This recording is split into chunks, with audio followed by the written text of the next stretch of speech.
और जैसा कि पहले कहा गया था, इजराइल एक वन बॉम्ब स्टेट है। हमें समाप्त करने के लिए एक बम फेंकना ही काफ़ी है, और वे ऐसा करने का इरादा रखते थे। दुनिया भर में बढ़ती इस्लामोफोबिया के बीच इजराइल अपने ईरान के साथ चल रहे संघर्ष को व्यापक धार्मिक विमर्श से कैसे अलग करता है? वे विश्व व्यवस्था को स्वीकार नहीं करते, वे इसे बदलना चाहते हैं, वे प्रमुख शक्ति बनना चाहते हैं। अगर वे अपने रिएक्टर के लिए यूरेनियम का संवर्धन करते हैं तो क्या यह IAEA के नियमों का उल्लंघन है? उन्हें उन देशों के साथ काम करना बहुत मुश्किल लगता है जो उन्हें धोखा देने और छल करने की कोशिश करते हैं, जैसे कि ईरान। कि ईरानियों का इरादा हमें पूरी तरह से नष्ट करने का है, और वे इस बुरी गतिविधि में लगातार लगे हैं ताकि वे हमें नष्ट करने के लिए हथियार हासिल कर सकें। अब सवाल ये है कि क्या संयुक्त राज्य अमेरिका वास्तव में देर से आया? उसी समय ईरान ने लगभग 30 मिसाइल दागी। मीडिया रिपोर्ट के अनुसार 30 मिसाइलें इजराइल पर दागी गईं। क्या इजराइल इन हमलों के लिए तैयार था? अब जब हमने उन्हें पूरी तरह से बेनकाब कर दिया है और उनकी वेग क्षमताएं छीन ली हैं, तो उनके पास अपनी नीति बदलने और एक ऐसा समझौता करने का, मुझे लगता है कि ईरान की ओर से यह बेहद गैर जिम्मेदाराना होगा कि वह उन देशों के साथ संघर्ष की स्थिति बनाए जिन्होंने उस पर हमला नहीं किया है। यह एक ऐसा कदम होगा जिसके गंभीर और दूरगामी परिणाम हो सकते हैं, जिससे क्षेत्रीय अस्थिरता और बढ़ सकती है, क्योंकि उन्होंने अपने महत्वपूर्ण प्रॉक्सी खो दिए हैं, अपनी परमाणु और मिसाइल क्षमताएं भी पूरी तरह से खो दी हैं, और अपनी वायु रक्षा प्रणाली भी गंवा दी है। भले ही हमारे पास दुनिया की सबसे बेहतरीन वायु रक्षा प्रणाली हो, फिर भी कुछ बैलिस्टिक मिसाइलें घुसपैठ करने में सफल हो जाती हैं। वे रोकी नहीं जाती और वे भारी नुकसान पहुंचाती हैं। तो ये एक युद्ध अपराध है। सिर्फ इतना ही नहीं, ईरानी अवैध रूप से एक अन्य देश को नष्ट करने की कोशिश कर रहे हैं। एक शक्तिशाली धर्मतंत्र और एक क्रूर सत्तावादी शासन के खिलाफ लड़ना वास्तव में बहुत मुश्किल और चुनौतीपूर्ण है, जो किसी भी तरह के विरोध करने वाले व्यक्तियों को तुरंत और बेरहमी से मारने के लिए हमेशा तैयार रहता है।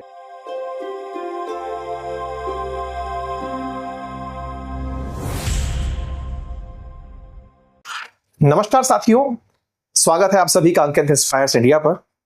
मिडिल ईस्ट में जिस तरह से फिलहाल की कंडीशंस बदलती जा रही हैं, इजराइल और ईरान एक दूसरे के सामने जिस तरह से हो रखे हैं, इस विषय पर और ज्यादा अच्छे से समझने के लिए, समझ प्राप्त करने के लिए हम इजराइल के एम्बेसडर के साथ आज आपका ये साक्षात्कार साझा करने जा रहे हैं। ये आज ही के दिन तारीख 23 जून 2025 के दिन शूट किया गया है, और आज की ताजा सिचुएशन पर आपको इनसाइट्स देने के लिहाज से किया गया है। हमारी ऑडियंस हिंदी में है, मेजॉरिटी हिंदी ऑडियंस है। ऐसे में हमने प्रश्न इंग्लिश में किए हैं, उनको ट्राई करेंगे कि आपके सामने ट्रांसलेट करके रिप्रेजेंट किया जाए। हमारे गेस्ट ने अपने जवाब इंग्लिश में दिए हैं, हम उनके भी जवाब आप तक किसी तकनीक के माध्यम से हिंदी में पहुंचाने का प्रयास करेंगे। उम्मीद करते हैं कि आपको हमारा ये प्रयास पसंद आए। आपको जो बात इसके अंदर बेहतर लगे उसे भी कमेंट में मेंशन अवश्य करिएगा। ये हमारा पहला प्रयास है। मैं भी जिस तरह से आपके साथ हिंदी में बहुत कंफर्टेबल हूं, इतना इंग्लिश में सवाल पूछने में कंफर्टेबल नहीं हूं, लेकिन ट्राई कर रहा हूं कि कुछ बेहतर निकल कर आए और आप तक पहुंचाया जाए। Thank you so much. तो राजदूत महोदय, सबसे पहले भारत की ओर से आपको नमस्कार। आज लाखों भारतीयों की ओर से आपका स्वागत करना हमारे लिए सम्मान की बात है। धन्यवाद। जो बदलती स्थिति पर बारीकी से नजर रखते हैं और उसकी परवाह करते हैं। ईरान और इजराइल के बीच हाल के हमलों और जवाबी हमलों ने न केवल सीमा को हिलाकर रख दिया है, बल्कि सुरक्षा को भी गहराई से प्रभावित किया है। वैश्विक सुरक्षा, या मैं कहूं कि विश्व व्यवस्था को भी। तो सर, सबसे पहले मैं अपना परिचय दे दूं। मैं अंकित अवस्थी हूं। मैं एक शिक्षक हूं और IIT कानपुर का पूर्व छात्र हूं। ये भारत का एक प्रतिष्ठित संस्थान है। मैं पहले ही राजस्थान में एक सिविल सेवा अधिकारी के रूप में रह चुका हूं, और अब मैं अपने प्यारे देश की सेवा कर रहा हूं, उन्हें YouTube चैनल एनकिट इंस्पायर्स इंडिया के माध्यम से प्रेरित करके और उनका मार्गदर्शन करके। ठीक है, ये बहुत अच्छा है। इस तरह कभी कभी मैं खुद भी इजराइल से प्रेरित महसूस करता हूं। यही मुख्य कारण है कि मैं यहाँ हूं। हम भारतीय और मेरे अनुयायी या मेरे परिवार के सदस्य, असल में मैं अपने अनुयायियों और सब्सक्राइबर्स को परिवार के सदस्य की तरह महसूस करता हूं। वे आपकी देशभक्ति को देखकर, खासकर इजरायली लोगों की गहरी और अटूट देशभक्ति को देखकर बहुत ही देशभक्त महसूस करते हैं, और यह उनके लिए एक सच्ची और महत्वपूर्ण प्रेरणा है। हमारे पास कई ऐसे उल्लेखनीय और प्रेरणादायक उदाहरण हैं जहां इजराइल ने अपनी सुरक्षा और अस्तित्व के लिए खुद का सफलतापूर्वक बचाव किया है। एक बहुत ही छोटी जनसंख्या होने के बावजूद उन्होंने पूरी दुनिया में यह प्रभावशाली ढंग से साबित कर दिया है कि उनके पास असाधारण रूप से अच्छी सैन्य शक्ति है, उन्नत वैज्ञानिक क्षमताएं हैं, उच्च मनोबल है और राष्ट्र निर्माण के लिए आवश्यक सब कुछ है। और इसके लिए धन्यवाद, और ये भी कि आप अपना समय हमारे साथ साझा कर रहे हैं। बहुत बहुत धन्यवाद सर। धन्यवाद अंकित, यहाँ होना मेरे लिए खुशी की बात है। सबसे पहले मेरा ये महत्वपूर्ण सवाल है, इस समय इजराइल की सबसे बड़ी और प्रमुख चिंता क्या है, विशेष रूप से ईरान के साथ चल रहे संघर्ष में? हमें लगा कि हमें अब तुरंत और निर्णायक कार्रवाई करनी होगी, क्योंकि ईरान इजराइल राज्य को पूरी तरह से नष्ट करने, हमें समाप्त करने के लिए दो महत्वपूर्ण योजनाएं बना रहा था। एक योजना जिसमें वह कई दशकों पहले से ही लगा हुआ है, वह है परमाणु सैन्य कार्यक्रम। ईरान परमाणु बम बना रहा था और वास्तव में पिछले कुछ महीनों में जब उन्होंने देखा कि इजराइल ने लेबनान में हिजबुल्लाह को हराने में सफलता पाई है और उन्होंने सीरिया में बदलाव देखा, तो उन्होंने परमाणु हथियार बनाने की प्रक्रिया को तेज करने का फैसला किया। उनके पास एक गुप्त समूह था जो परमाणु उपकरण पर काम कर रहा था और हमें पता था कि अगर हम अब कार्रवाई नहीं करते तो वे परमाणु हथियार, एक परमाणु शस्त्रागार हासिल कर लेंगे। और जैसा कि पहले कहा गया था, इजराइल एक वन बॉम्ब स्टेट है। हमें समाप्त करने के लिए एक बम फेंकना ही काफ़ी है और वे ऐसा करने का इरादा रखते थे, इसलिए हमें तत्काल कार्रवाई करनी पड़ी। दूसरा सबसे महत्वपूर्ण कारण यह था कि वे वास्तव में बैलिस्टिक मिसाइलों का एक बहुत बड़ा शस्त्रागार बना रहे थे। हर एक बैलिस्टिक मिसाइल में 1000 किलोग्राम TNT विस्फोटक होता है और उनके पास एक फैक्ट्री थी जो हर महीने ऐसी 300 मिसाइलें बना रही थी। इसका मतलब है कि 6 साल के भीतर वे 20,000 बैलिस्टिक मिसाइलें हासिल कर लेते और ये सब मिलकर परमाणु बमों जैसे हैं। सभी मिलकर ये एक देश को, इजराइल जैसे छोटे देश को नष्ट कर सकते हैं। इसलिए हमें लगा कि हमें अभी कार्रवाई करनी चाहिए ताकि उनके हमारे विनाश के प्रयास को पहले ही रोक सकें, क्योंकि उनके नेता बार बार सार्वजनिक रूप से ये कह चुके हैं कि वे इजराइल राज्य को समाप्त करना चाहते हैं। ठीक है, तो क्या हम यह निश्चित रूप से कह सकते हैं कि आपने सिर्फ अपनी आत्मरक्षा के लिए यह कार्रवाई की थी? हाँ बिल्कुल। ये पूर्व खतरनाक था। बिल्कुल ठीक है, लेकिन एक और नजरिए से देखें तो शायद कहा जा सकता है कि आपने ईरान की संप्रभुता का उल्लंघन किया है। देखिए, हमारे पास वास्तव में कोई अन्य विकल्प नहीं था, क्योंकि ईरान ने पिछले 30 वर्षों के दौरान हमारे पूरे क्षेत्र में दमन, आक्रामकता और हत्या की एक विशाल और व्यापक मशीनरी खड़ी की है। उन्होंने हमारे यानी पश्चिमी एशिया में कट्टरपंथी इस्लामी तत्वों को प्रोत्साहित किया है। पिछले 3 दशकों से वे 90 के दशक के मध्य में हमास के आत्मघाती हमलों के पीछे थे, जिनकी वजह से इजराइल और फिलिस्तीनियों के बीच शांति प्रक्रिया पटरी से उतर गई थी। वे अब तक के सबसे बड़े आतंकवादी संगठन हिजबुल्लाह के निर्माण के पीछे भी थे, जिसने अमेरिका के साथ युद्ध से पहले भारी ताकत इकट्ठा कर ली थी, 1 से 50,000 मिसाइलें और रॉकेट्स, और उनके पास मिसाइलें और रॉकेट्स बनाने की क्षमता भी थी। ये सब कुछ ईरान ने ही मुहैया कराया, पैसा, प्रशिक्षण, तकनीक, सब कुछ। असद शासन भी ईरान का एक बहुत महत्वपूर्ण साझेदार था और ईरानी वहाँ भी अपनी नई फैक्ट्रियाँ बना रहे थे। उन्होंने हूती आतंकवादी समूह को भी खड़ा किया और वास्तव में हमारे प्रधानमंत्री के आधिकारिक बयान और प्रकाशित विस्तृत रिपोर्ट के अनुसार ईरानी हूतियों को परमाणु बम देने की एक अत्यंत गंभीर और सुनियोजित योजना बना रहे थे। तो उनका मुख्य उद्देश्य केवल इजराइल राज्य का पूरी तरह से सफाया करना नहीं था, ये तो बस एक महत्वपूर्ण और प्रारंभिक पड़ाव था। इस्लामी दुनिया में पूर्ण वर्चस्व हासिल करने, पवित्र मक्का और मदीना पर कब्जा करने और अंततः विश्व की एक अत्यधिक शक्तिशाली और अग्रणी वैश्विक शक्ति बनने की लंबी और अंतिम राह में। सर, आपसे जानना चाहेंगे कि आपके और ईरान के बीच असली टकराव क्या है? कौन सा टकराव? वे आपसे नफरत क्यों करते हैं?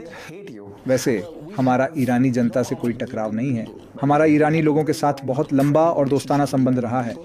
ये संबंध 2500 साल पहले साइरस महान के समय से चला आ रहा है। उस समय के दौरान फारसी साम्राज्य ने साम्राज्य के सभी लोगों को स्वतंत्रता दी और उन्हें अपने धर्म का पालन करने की अनुमति दी। उन्होंने यहूदी लोगों को यरूशलेम लौटने और मंदिर का पुनर्निर्माण करने की अनुमति दी।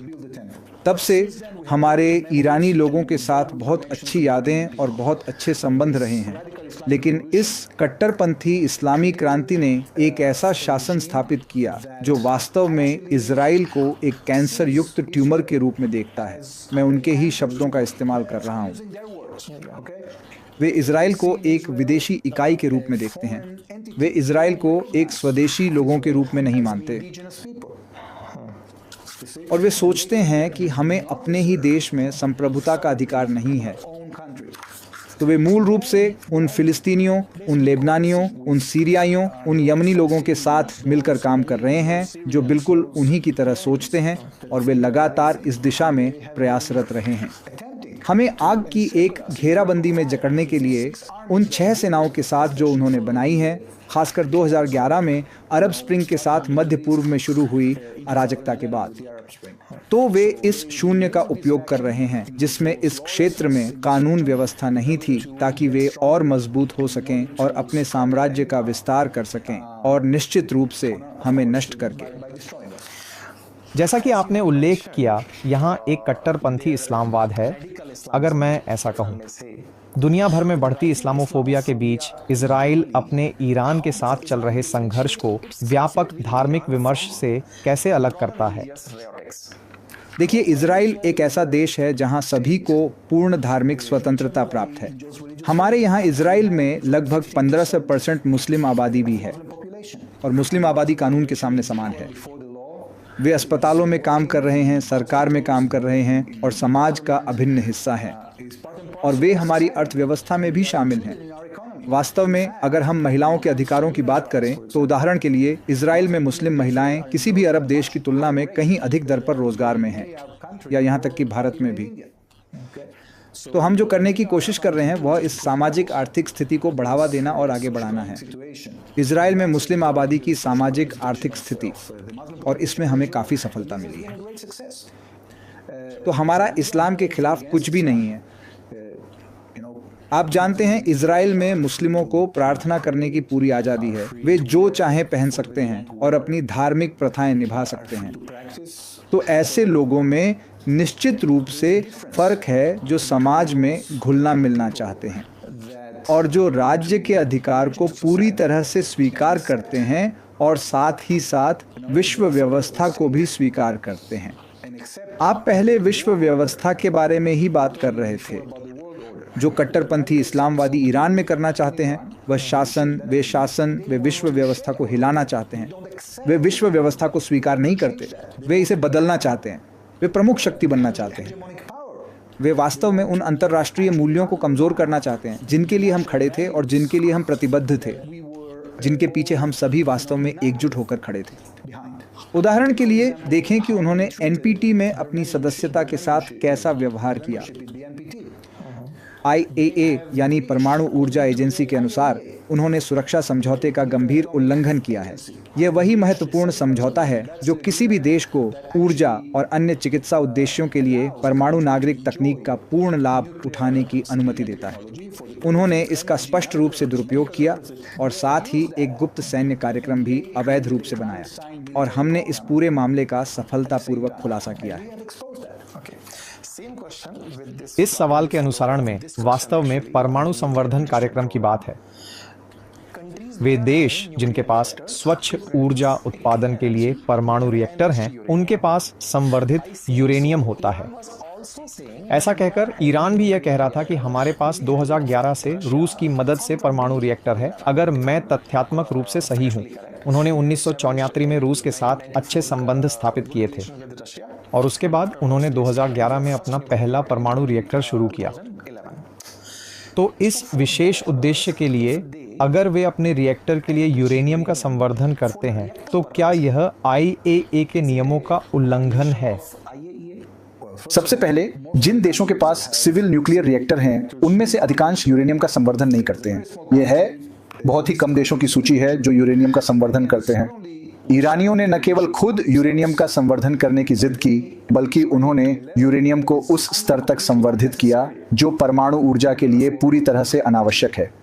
तो परमाणु ऊर्जा प्राप्त करने के लिए आप यूरेनियम को 3.5% तक संवर्धित कर सकते हैं। इतना काफी है। लेकिन ईरानियों ने 60% तक यूरेनियम संवर्धित किया है और उनका इरादा 90% तक संवर्धन करने का है। और इसका एकमात्र उपयोग सैन्य उद्देश्यों के लिए होता है, आप देख सकते हैं। हाँ, तो उन्होंने IAEA के प्रति अपनी प्रतिबद्धताओं का उल्लंघन किया है, उन्होंने धोखा दिया है, उन्होंने अंतर्राष्ट्रीय समुदाय को भ्रमित किया है। हमने उन्हें रंगे हाथों पकड़ा जब हमने उनका परमाणु अभिलेख जब्त किया, जब हमने उन गुप्त स्थलों का खुलासा किया जहां वे ये अवैध गतिविधियां कर रहे थे। तो आप एक तरफ आप जानते हैं तथाकथित अंतर्राष्ट्रीय कानून का समर्थन नहीं कर सकते और उसके लाभों का आनंद नहीं ले सकते जो विश्व व्यवस्था आपको देती है, और दूसरी तरफ उस व्यवस्था का उल्लंघन करे, नियमों का उल्लंघन करे। इस संबंध में फिर से आगे के सवाल हैं। असल में जो ईरान कह रहा है, वास्तव में मैं ईरान का प्रवक्ता नहीं हूं, लेकिन जो सवाल हमारे कमेंट बॉक्स में, हमारे समुदाय में जहां हम रहते हैं, उठ रहे हैं। ईरान अपने परमाणु रिएक्टरों या उन परमाणु स्थलों को जहां वे परमाणु ऊर्जा का उत्पादन कर रहे हैं, अंतर्राष्ट्रीय परमाणु ऊर्जा एजेंसी IAEA को पूरी तरह से दिखा रहा है। सभी नहीं। ठीक है, तो नतांज को उजागर नहीं किया गया था? नहीं, नतांज को ही किया गया था। हाँ, कुछ अन्य स्थान भी थे जिनके बारे में ईरानियों ने बिल्कुल नहीं बताया। वे ईरान के विभिन्न और अलग अलग स्थानों पर अंतर्राष्ट्रीय परमाणु ऊर्जा एजेंसी IAEA को किसी भी प्रकार की सूचना दिए बिना अवैध और गुप्त गतिविधियां संचालित कर रहे थे। इसके अतिरिक्त वे अपने रक्षा मंत्रालय और अकादमिक क्षेत्र के प्रमुख व्यक्तियों और संस्थानों को परमाणु ऊर्जा के सैन्य उपयोग के अनुसंधान और विकास जैसे संवेदनशील कार्यों में सक्रिय रूप से लगा रहे थे। और जैसा कि मैंने आपको पहले बताया था, वास्तव में एक आपराधिक गुप्त वैज्ञानिकों का समूह था जो वास्तव में एक परमाणु उपकरण पर काम कर रहा था। और यह महत्वपूर्ण जानकारी भी IAEA को किसी भी तरह से बिल्कुल भी नहीं दी गई थी। तो स्वाभाविक रूप से IAEA ने कहा ठीक है, हमें इसके बारे में जानकारी नहीं है। लेकिन यह स्वाभाविक है क्योंकि IAEA खुफिया एजेंसी नहीं है, वे सिर्फ एक परमाणु एजेंसी हैं। उन्हें उन देशों के साथ काम करना बहुत मुश्किल लगता है जो उन्हें धोखा देने और छल करने की कोशिश करते हैं, जैसे कि ईरान। तो सवाल जानकारी से आता है। असल में मीडिया में एक रिपोर्ट है कि अमेरिका के पास मार्च में यह रिपोर्ट थी कि ईरान के पास वास्तव में परमाणु बम बनाने की क्षमता या योग्यता बिल्कुल भी नहीं है, और यह एक महत्वपूर्ण तथ्य है। लेकिन उसी समय इजराइल यह कह रहा था कि उन्होंने पहले ही 9 परमाणु बमों के लिए यूरेनियम समृद्ध कर लिया है। खैर, यहाँ एक अंतर है। सबसे पहले परमाणु बम बनाने के लिए समृद्ध यूरेनियम आवश्यक है, ठीक है, लेकिन ये एकमात्र चीज नहीं है जिसकी आपको जरूरत होती है। आपको एक मिसाइल भी चाहिए जिससे परमाणु बम भेजा जा सके, और आपको एक ऐसा उपकरण भी चाहिए जो समृद्ध यूरेनियम को लेकर उसे परिवर्तित कर सके, और एक धातु सामग्री तैयार करनी होती है जिससे वह हथियार, एक परमाणु हथियार मिसाइल के सिर पर लगाया जा सके। तो यही वह गतिविधि है जिसे हमने खोजा था। इजराइल ने इस बात का पता लगाने के लिए बहुत पैसा और महत्वपूर्ण संसाधन लगाए हैं, क्योंकि हमें यह पता था कि ईरानियों का इरादा हमें पूरी तरह से नष्ट करने का है, और वे इस बुरी गतिविधि में लगातार लगे हैं ताकि वे हमें नष्ट करने के लिए हथियार हासिल कर सकें। तो हमने इसे बहुत सावधानी से ट्रैक किया। हमने यह जानकारी अमेरिका के साथ साझा की। राष्ट्रपति को यह जानकारी मिली और वे आश्वस्त हो गए। सर, इस अत्यंत महत्वपूर्ण जानकारी के लिए मुझे आपकी अद्भुत खुफिया क्षमता की हार्दिक सराहना करनी होगी। वैसे जब आप बस पेजर बम फोड़ते हैं तो पूरी दुनिया आपकी असाधारण खुफिया क्षमताओं को देखती है। हम सभी भारतवासी आपकी रक्षा तकनीकों और खुफिया तंत्र पर बहुत अधिक गर्व महसूस करते हैं। लेकिन साथ ही सर, एक सवाल है जब आप कह रहे हैं कि हम जानकारी साझा कर रहे हैं। अब सवाल ये है कि क्या संयुक्त राज्य अमेरिका वास्तव में देर से आया, जैसा कि कई अमेरिकी और अंतर्राष्ट्रीय पर्यवेक्षक, विश्लेषक और नीति निर्माता अक्सर तर्क देते हैं, विशेष रूप से जब हम वैश्विक भू राजनीतिक परिदृश्य, उभरती हुई चुनौतियों और विभिन्न क्षेत्रों में बदलती गतिशीलता का विश्लेषण करते हैं। यह प्रश्न केवल एक साधारण समय सीमा से संबंधित नहीं है, बल्कि इसमें रणनीतिक तत्परता, कूटनीतिक पहल, आर्थिक प्रतिक्रियाएं और सांस्कृतिक अनुकूलन जैसे गहरे निहितार्थ शामिल हैं। क्या अमेरिका ने कुछ महत्वपूर्ण अवसरों को गंवा दिया, या क्या उसकी प्रतिक्रियाएं धीमी थीं, जिससे उसे एक नुकसानदायक स्थिति में डाल दिया गया? इस पर विचार करना आवश्यक है कि देर से आना का क्या अर्थ है। क्या यह किसी विशेष घटना के प्रति प्रतिक्रिया में देरी है, या यह एक व्यापक प्रवृत्ति को दर्शाता है जहां अमेरिका ने वैश्विक परिवर्तनों को पहचानने और उनके अनुकूल होने में समय लिया?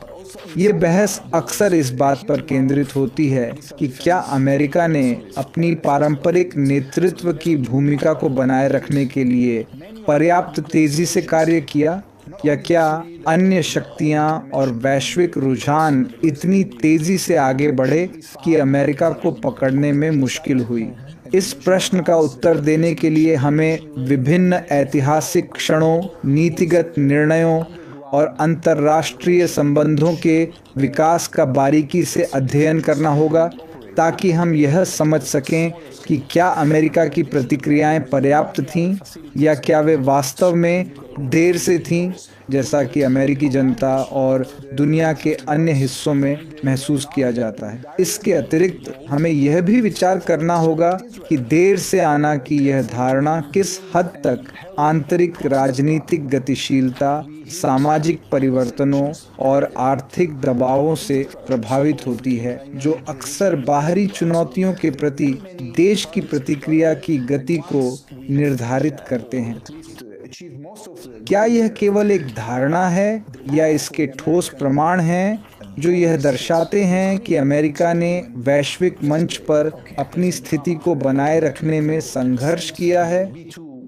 इस जटिल प्रश्न का उत्तर खोजने के लिए हमें न केवल ऐतिहासिक घटनाओं का विश्लेषण करना होगा, बल्कि वर्तमान भू-राजनीतिक वास्तविकताओं और भविष्य की संभावित प्रवृत्तियों पर भी गहन विचार करना होगा।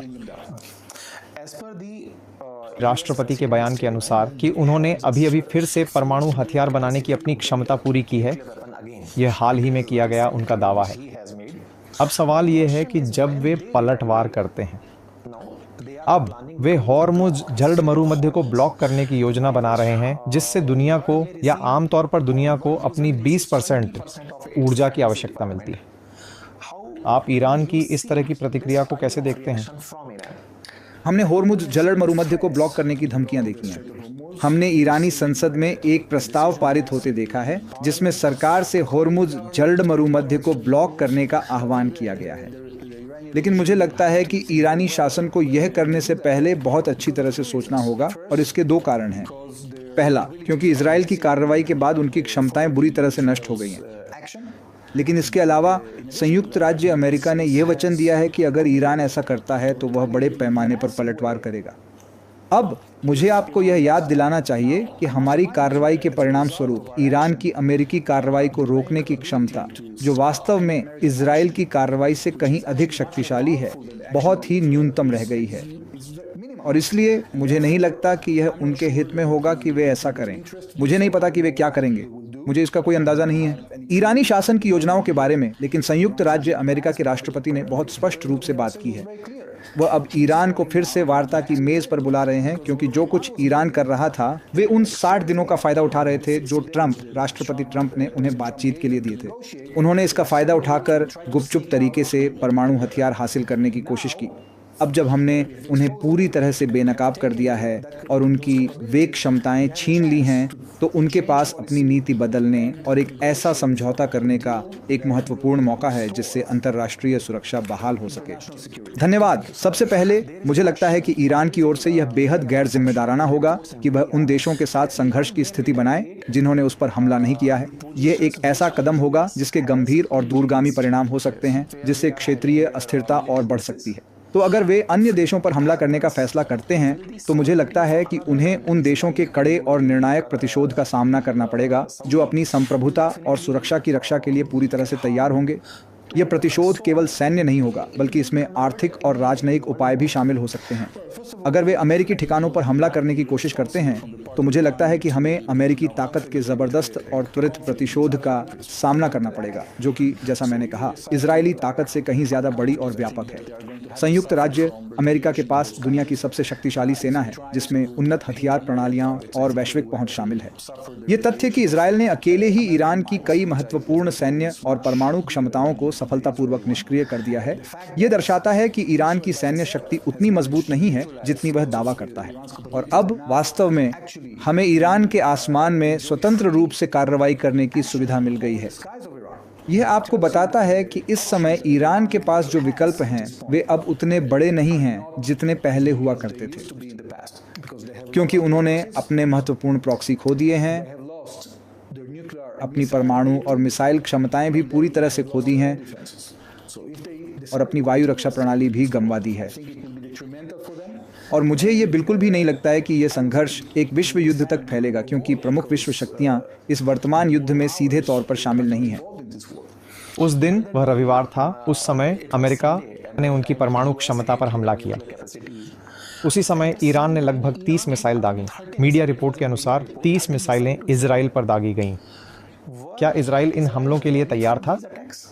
हाँ, वास्तव में हम सभी यह सोच रहे थे कि ईरान की मिसाइलें इजराइल पर और भी ज्यादा विनाशकारी और शक्तिशाली हमले करेंगी, जिससे स्थिति और भी गंभीर हो सकती थी। इस हमले ने क्षेत्रीय तनाव को और बढ़ा दिया, और हमारे अभियान के पहले 4 दिनों में वे प्रतिदिन लगभग 200 बैलिस्टिक मिसाइलें दागने में सफल रहे, और दुर्भाग्यवश 24 इजरायली मारे गए और सैकड़ों अन्य घायल हुए। हालांकि हमारे पास, आप जानते हैं, भले ही हमारे पास दुनिया की सबसे बेहतरीन वायु रक्षा प्रणाली हो, फिर भी कुछ बैलिस्टिक मिसाइलें घुसपैठ करने में सफल हो जाती हैं। वे रोकी नहीं जाती और वे भारी नुकसान पहुंचाती हैं। तो ये मिसाइलें इजराइल पर दागी जाती रहीं, लेकिन अब धीमी गति से। तो अगर हमने शुरुआत में, जैसा कि हमने कहा, प्रतिदिन 200 मिसाइलों के साथ शुरू किया था, अब ये घटकर कुछ दर्जन रह गई है। और मुझे विश्वास है कि इन मिसाइलों के लॉन्चरों का शिकार करने में इजरायली वायुसेना के बहुत अच्छे प्रयास के परिणाम स्वरूप ऐसा हुआ है। हम इन लॉन्चरों में से 50% से अधिक को ढूंढने और नष्ट करने में सक्षम रहे हैं। भविष्य में ईरानियों के लिए इस मिसाइल हमले के अभियान को जारी रखना और भी कठिन हो जाएगा, लेकिन इसमें कोई संदेह नहीं है कि इजराइल में बहुत तबाही हुई है। आप जानते हैं, लाखों लोगों को लगभग हर रात और हर दिन शेल्टर में जाना पड़ता है। ये एक ऐसी स्थिति है जिसे हम रोकना चाहते हैं, बिल्कुल, और हम इस पर काम कर रहे हैं। हम अपनी पूरी कोशिश कर रहे हैं ताकि ईरान की हमें नुकसान पहुंचाने की क्षमता को लगातार कम कर सके। तो एक तरफ आप ईरान की रक्षा क्षमता को निशाना बना रहे हैं, और दूसरी तरफ आप ये वास्तव में कह रहे हैं अमेरिका को, ईरान को फिर से महान बनाओ। ये दोनों बयान एक दूसरे से कैसे मेल खाते हैं? देखिए, सबसे पहले एक और फर्क है कि हम सैन्य ठिकानों को ही निशाना बना रहे हैं, हालांकि ईरानी नागरिक ठिकानों को निशाना बना रहे हैं। तो ये एक युद्ध अपराध है। सिर्फ इतना ही नहीं, ईरानी अवैध रूप से एक अन्य देश को नष्ट करने की कोशिश कर रहे हैं, जो संयुक्त राष्ट्र के चार्टर का उल्लंघन है। तो वे यह शिकायत नहीं कर सकते कि हम अब उनकी संप्रभुता को नुकसान पहुंचा रहे हैं, क्योंकि असल में वे ही थे जिन्होंने वर्षों तक हम पर हमला किया और हमें नष्ट करने की कसम खाई थी। लेकिन इसके अलावा वे इन मिसाइलों को नागरिक केंद्रों पर दागकर युद्ध अपराध कर रहे हैं। ठीक है, अब आपने जो बात कही, यह संयुक्त राज्य अमेरिका के राष्ट्रपति द्वारा कही गई थी, जो दुनिया के सबसे शक्तिशाली देशों में से एक के नेता हैं, और हम उनसे पूरी तरह से सहमत हैं। हम दृढ़ता से मानते हैं कि ईरानी लोग शांतिप्रिय और अत्यंत सभ्य लोग हैं, जिनका एक समृद्ध इतिहास और संस्कृति है। वे एक प्राचीन सभ्यता हैं और वे बेहतर नेतृत्व के हकदार हैं।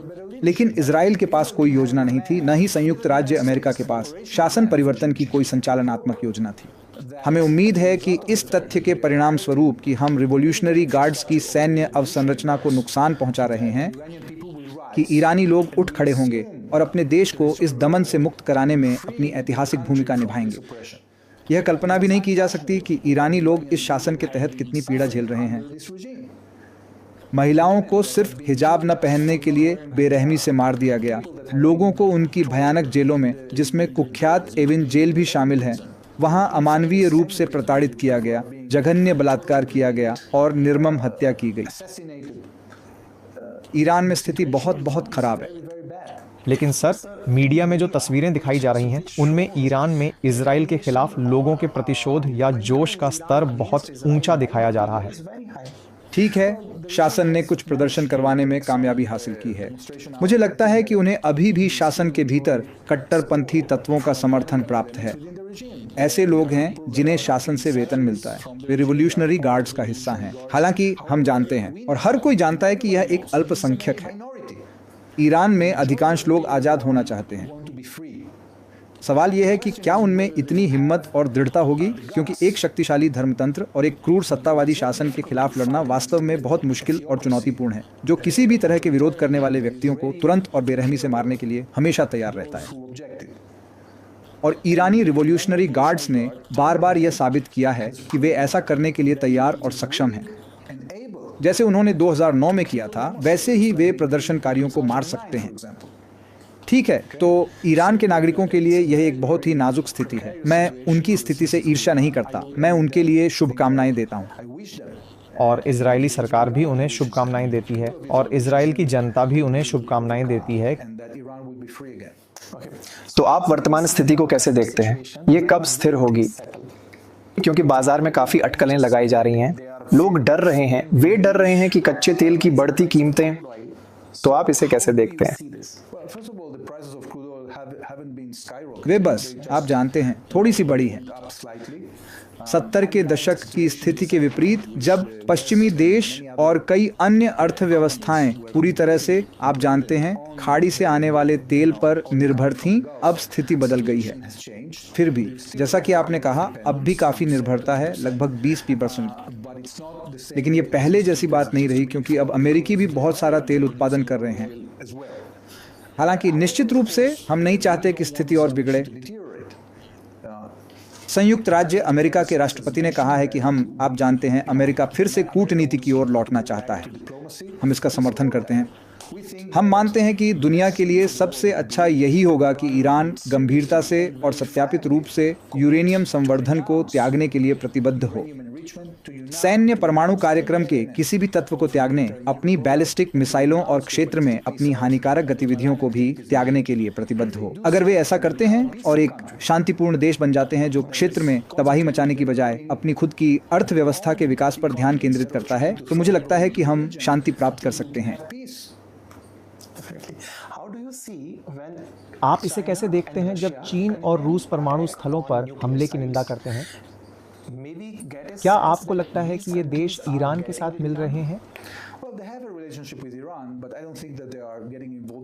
देखिए, उनका ईरान के साथ संबंध है, लेकिन मुझे नहीं लगता कि वे सैन्य रूप से शामिल हो रहे हैं। मुझे लगता है कि अब जब इजराइल और संयुक्त राज्य अमेरिका ने यह कदम उठाया है, तो दुनिया कहीं अधिक सुरक्षित है। हमने पहले देखा है कि कैसे एक दुष्ट राज्य उत्तर कोरिया ने संयुक्त राज्य अमेरिका के साथ परमाणु समझौता किया और फिर चुपके से परमाणु हथियार बना लिए, और इसके परिणाम स्वरूप कोरिया में स्थिति और भी अधिक खतरनाक हो गई है।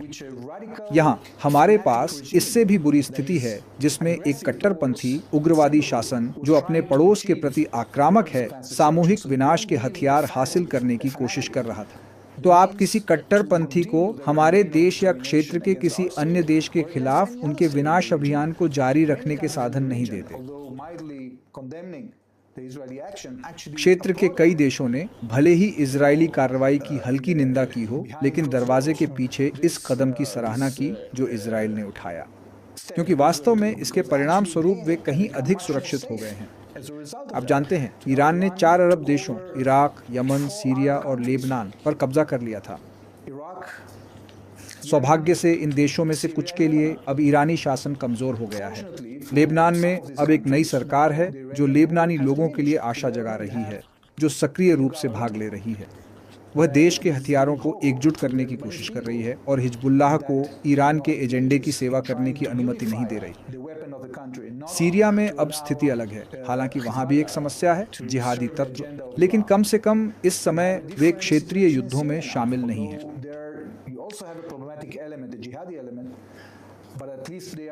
हम आशा करते हैं कि ईरान का यह दुष्प्रभाव समाप्त हो जाएगा, और अगर ऐसा होता है तो मुझे लगता है कि पूरा क्षेत्र अधिक सुरक्षित होगा। हमारे क्षेत्र के व्यावहारिक देशों के साथ अब्राहम समझौतों का विस्तार करने, अधिक स्थिरता और हमारे लोगों के लिए अधिक समृद्धि लाने में सक्षम होगा। इन 4 देशों का उल्लेख करके मुझे लगता है कि आपने फिलिस्तीन को भूल ही गए हैं। अगर मैं कहूं तो उन्होंने फिलिस्तीन को भी पहले ही परेशान कर दिया है। सर, हमास का क्या? असल में वे तो, जैसा कि मीडिया रिपोर्ट्स में देखा जा रहा है, हमास को ईरान का समर्थन मिला था। क्या वे अब भी वहां हैं? देखिए, हमास की सैन्य क्षमताओं को काफी हद तक कम कर दिया गया है। अब उनके पास अमेरिकी मिसाइलों पर हमला करने की सैन्य क्षमता नहीं है। हमने उनके मिसाइल कारखानों को नष्ट कर दिया है।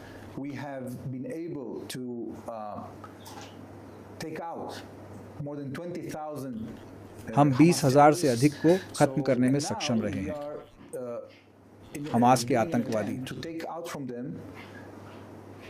तो अब हम उनसे मानवीय पहलू को भी अलग करने की कोशिश कर रहे हैं, क्योंकि वे संयुक्त राष्ट्र और अन्य जगहों से आ रही मानवीय सहायता को जब्त कर रहे थे, ताकि गाजा में फिलिस्तीनी लोगों पर अपना वर्चस्व बनाए रख सकें। इसीलिए हमने GHF नामक एक नया संगठन स्थापित किया है और हम स्थानीय बलों के साथ सहयोग कर रहे हैं, ताकि भोजन सीधे मुफ्त में फिलिस्तीनी लोगों तक वितरित किया जा सके, उस स्थिति के बजाय जो पहले वहां हो रही थी, जिसमें हमास वास्तव में सहायता ले रहा था और फिर जनता से पैसे वसूल रहा था। क्या इजराइल संयुक्त राष्ट्र के 2 राष्ट्र सिद्धांत विश्वास करता है? हम मानते हैं कि फिलिस्तीनियों को आत्मशासन का अधिकार मिलना चाहिए।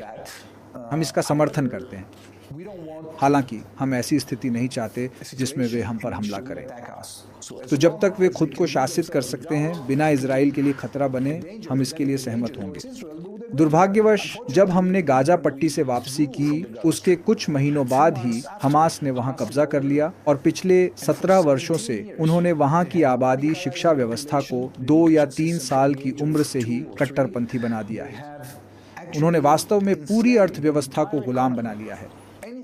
गाजा पट्टी में जो भी चीजें आती थीं, उन्हें हमास की सैन्य मशीनरी को टैक्स देना पड़ता था, और उन्होंने, आप जानते हैं, सैकड़ों किलोमीटर लंबी सुरंगें बनाई हैं। उन्होंने अपने मुख्यालयों को अस्पतालों के नीचे, संयुक्त राष्ट्र की इमारतों के नीचे छुपा लिया है। उन्होंने इंसानियत के हर एक नियम का पूरी तरह से उल्लंघन किया है, ताकि जब वे 7 अक्टूबर को अचानक हमला करें तो इजराइल उनके खिलाफ किसी भी तरह की जवाबी कार्रवाई न कर सके। तो ये हमारे इतिहास का एक बहुत ही चुनौतीपूर्ण क्षण था, क्योंकि हम पूरी तरह से चौंक गए थे, न केवल खुफिया स्तर पर बल्कि संचालन स्तर पर भी। और हमें न केवल जवाबी हमला करने के लिए बल्कि यह सुनिश्चित करने के लिए भी खुद को संगठित करना पड़ा कि इजराइल को उस आग की घेराबंदी से मुक्त किया जाए जो ईरान ने हमारे चारों ओर बनाई थी। और भगवान का शुक्र है, हम इसमें सफल हुए हैं। और अब वह आक्रांता जो बिना किसी रोक टोक के काम कर रहा था, ईरान दशकों से बिना किसी रोक टोक के काम कर रहा है।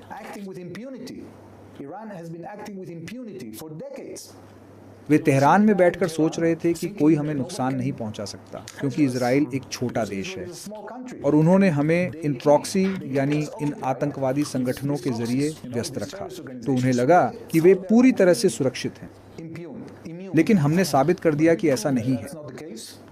हमने इन सभी प्रॉक्सी को अलग कर दिया है और हमने ईरान के खिलाफ जवाबी कार्रवाई की है। और आज ईरानी शासन जानता है कि वह बहुत बड़ी कीमत चुका रहा है, और जो निवेश उन्होंने किया था, दसियों अरब डॉलर, अगर सैकड़ों अरब डॉलर नहीं, जो उन्होंने इस मौत की मशीनरी में निवेश किए थे, अब नष्ट हो चुके हैं। ईश्वर का शुक्र है। आखिरी सवाल, आप पाकिस्तान के ईरान के प्रति समर्थन को कैसे देखते हैं? असल में यह हमसे भी जुड़ा हुआ है।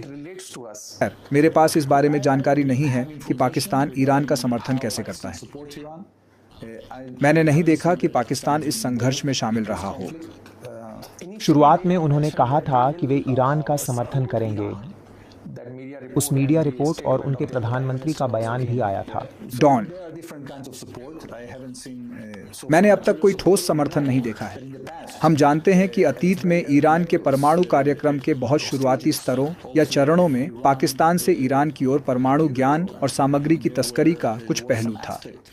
इसका खुलासा पहले IAEA द्वारा किया गया था, और यही वह कारण था जिसने वास्तव में ईरान के खिलाफ प्रतिबंधों के पहले अभियान को जन्म दिया। मैं उस टीम का हिस्सा था जो ईरान पर और अधिक प्रतिबंध लगाने की जिम्मेदारी में थी, ताकि वे अंतर्राष्ट्रीय समुदाय के साथ सहयोग करें। दुर्भाग्यवश ईरानियों ने बातचीत के लिए आगे तो आए, लेकिन उन्होंने यह ईमानदारी से नहीं किया। वे एक ऐसे समझौते में शामिल हो गए जो वास्तव में उन्हें यूरेनियम संवर्धन की अनुमति देता था। सरकार की शर्तों के समाप्त होने के बाद असीमित मात्रा में, और इसीलिए हमने उस समझौते को स्वीकार नहीं किया। हमने सोचा कि यह हमारे हितों के लिए हानिकारक है, क्योंकि इससे ईरान के लिए परमाणु हथियार का रास्ता खुल जाता है और यह केवल ईरान पर अस्थायी प्रतिबंध ही लगाता है। तो जब संयुक्त राज्य अमेरिका इस समझौते से बाहर चला गया, तो हमारे सामने यह चुनौती थी कि ईरान को उसके कार्यक्रम को जारी रखने से कैसे रोका जाए। हम इसमें सफल रहे हैं वर्षों के दौरान विभिन्न तरीकों से, क्योंकि आप जानते हैं, साफ साफ कहूं तो परमाणु तकनीक आज कोई बहुत जटिल तकनीक नहीं है। ये पिछली सदी की एक पुरानी तकनीक है। तो कोई भी देश जो परमाणु कार्यक्रम शुरू करता है, वह संभवतः 4 या 5 साल में यह क्षमता विकसित कर सकता है। तो यह चुनौती का सामना करना बहुत बहुत कठिन था। तो चुनौती का सामना करना बहुत कठिन था, क्योंकि जैसा कि मैंने आपको बताया, जब आपके पास एक ऐसा शासन होता है जो कट्टरपंथी फैनेटिक है और अन्य देशों को नष्ट करने की कसम खाता है, और वे ऐसा करने के साधन प्राप्त करने की कोशिश करते हैं, तब दुनिया के सामने एक समस्या खड़ी हो जाती है। तब हमें कार्रवाई करनी पड़ती है, और मैं इस कार्रवाई से खुश हूँ। अगर पाकिस्तान इजराइल के प्रति इतना कट्टरपंथी हो जाए क्योंकि उसने इजराइल को एक देश के रूप में स्वीकार नहीं किया है, तो क्या होगा? खैर, मुझे उम्मीद है। आखिरी सवाल, इस बार के लिए आखिरी सवाल, ठीक है। मुझे लगता है कि इजराइल और संयुक्त राज्य अमेरिका द्वारा की गई कार्रवाई ने एक बहुत अच्छा उदाहरण और एक बहुत अच्छी मिसाल पेश की है कि वे देश जो कट्टरपंथ में लिप्त होने जा रहे हैं, जो अन्य देशों को नष्ट करने की कोशिश में लगे हैं, जो आतंकवादी समूहों का समर्थन कर रहे हैं, उन्हें अब बहुत अच्छे से देखना चाहिए कि ईरान के साथ क्या हुआ। ठीक है, बहुत बहुत धन्यवाद सर, आपके बहुमूल्य समय के लिए बहुत बहुत धन्यवाद। इससे हम निश्चित रूप से अपने श्रोताओं के संदेह दूर कर देते हैं। बहुत बहुत धन्यवाद सर, आप हमारे प्रति बहुत दयालु हैं। धन्यवाद। धन्यवाद। ठीक है।